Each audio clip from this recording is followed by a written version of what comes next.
What attracted you to the part of Cosmo? Um, I've been a huge fan of Marvel Cinematic Universe since I was 14, I think, which is 12 years, 13 years ago. I think that's the first time when I actually got to go to cinema by myself without my family, parents, etc. Because of Guardians of the Galaxy, because that movie made me feel like I will belong somewhere, and being able to participate in Guardians of the Galaxy Vol.3 and playing Cosmo has been the best thing that I can dream of. So what made me inspired by joining it and playing exactly Cosmo is that she's strong, she's loyal, she is lovable, and she's loving as well. And she's gonna show her loyalty and her strength and her dedication to all of these guardians who have taken over nowhere, and she feels like she belonged there.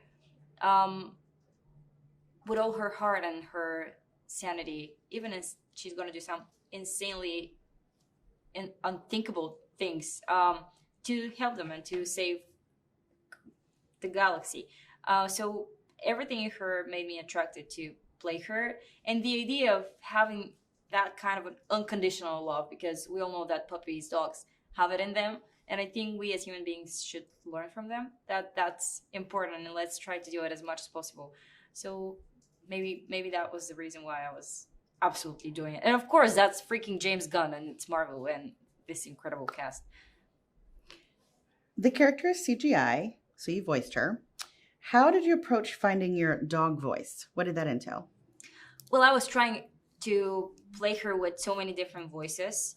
Um, so to find the right voice for Cosmo was, let's see which register. I'm not sure. Is that right? It's said in English. Tonally, is it going to be a deeper voice? Is it going to be a higher voice? Is it going to be something in the middle? Because she's a prototype of the first dog that has been sent to the Cosmos to the moon, called Laika. And thinking about what's her personality, because judging by myself personally, I have periods of times where I'm speaking with a lower voice, and I have periods of times where I'm excited and my voice goes high. So she had the variety of um, tonals, I think, to feel in the moment of the things that she's going through. But I think somewhere in the middle was the right place to be, because we don't know how old she's been when she's been sent there, and she kind of remained the same age. So she's experienced, but at the same time, she might be just 2, 3, 4 years old. Yeah. What kind of conversation did you have with James Gunn about concerning Cosmo, and what did he want the character to convey?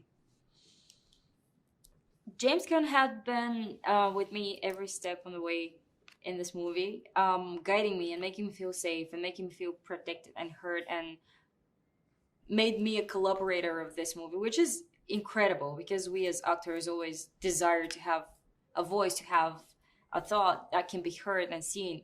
Um, and he is capable of doing that, which makes you more open and willing to share and improvise more, because that's where great things can happen. You open up, try something, and then he's guiding you to the best direction.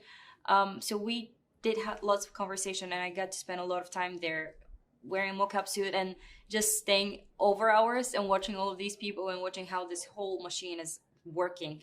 Um, we tried different things. He made me feel like I'm this pure creature, because I believe that Cosmo is a pure creature, and she is open-hearted and open-minded, and she's just there and she's doing it. She doesn't care that much about herself. She's just gonna sacrifice herself to do something bigger, and have so much energy, because sometimes we as humans are depressed or slow or we're even lazy, not in the mood. She's not exactly like that. Till the moment that she doesn't have any more strength in her, she's gonna do it all to just be there for them. And James made me think about that and made me happier, to be honest, because thinking of her as somebody, something happier than me, made me happier as well. There was a dog stand in on set. Tell us about Slate. Did he help inform the character for you in any way? Yeah, well, watching him and seeing what a crazy beautiful creature that was. Yes, he was running and jumping, and he was perfect and disciplined, but at the same time, his energy and his excitement, it's something that I need in my life. I think we all need it. So it helped me a lot. It helped me to develop Cosmo more, because when you look at these puppy eyes and you see that, oh my god, there is this and there is that and there is food and there is excitement and there's so many people, I want to play with them. It helped me a lot. And my god, he was cute as hell. I mean, it's such a beautiful creature. So it was just a double win to be able to play it and to watch it and play with it and pet him. Tell us about Cosmo's friendship with Kraglin. I was just with Sean in the next room, and he said that they're frenemies. I don't agree with that. I think they're friends. I think there is a bit of a fight in Kraglin's head that I'm independent and I finally have my voice and I'm gonna do good, but I'm gonna be myself mostly. He does care about Cosmo a lot, and he's gonna tell her later that she is not what he said she is. I think I avoided the spoiler.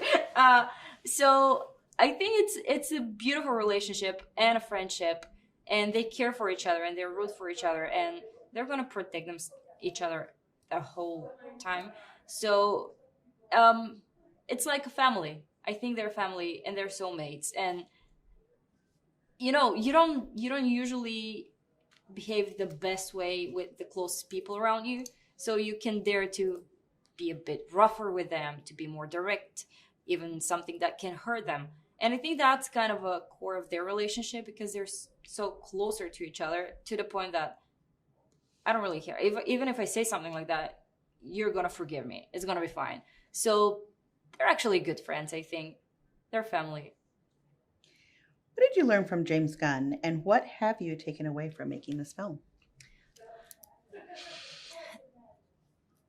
James taught me a lot of lessons, and some of the most important lessons are even beyond acting and beyond the movie as art, the movie industry as art industry, or just entertainment industry. It's about existing, and it's about human beings. It's about being a good person and being around good people. It makes the world better, and it makes the art better, because art can reflect life. And if you put something good out there, probably that's going to make somebody behave better, and we're going to enter a brand new world where everybody's a little bit better. Maybe I'm just idealistic. James is a great human being, and he always made everybody feel safe and happy and having fun and enjoying the process, because the end result, it might end up good even if you're not having the best time of your life, but having the best time of your life and actually having a great having the greatest result at the end, it's just the most incredible thing that you can imagine of. So being a good person, and of course dedicated to your craft, because he is a genius. He is a maniac in the things he's doing. Every single detail, you can see that he is absolutely all eyes and ears on it, to the smallest detail. But at the same time, he is the nicest and the greatest person in the world. How does it feel to be part of the MCU, and what impresses you the most about the Marvel Studios production process? It feels surreal. It definitely feels surreal to be a part of MCU, and everything there impresses me from the beginning through the process till the end to the premiere. And just even having this conversation out here, it's surreal, for real. Because you see, this is the biggest, the most exciting production company in the world. We are all such big fans, and the fans are the most important thing at the end, because they're there from the beginning and they're gonna stay there till the end if you give them what they deserve. And Marvel does that, and Kevin Feige has done it for the last years, that he had just improved Marvel Universe so much. And having projects like Guardians and themes like family and love and loss, and going through this and finding your place and finding your creatures, it's something that's a huge lesson, and Marvel does that.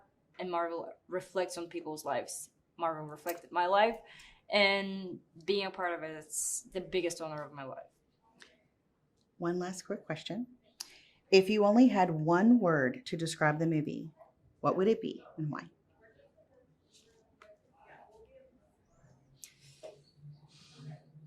Hmm. Extraordinary. If I have one word to describe the movie, that's a hard question, difficult question. Extraordinary, because it's out of this universe, and at the same time, it's emotional, it's powerful, so it is extraordinary.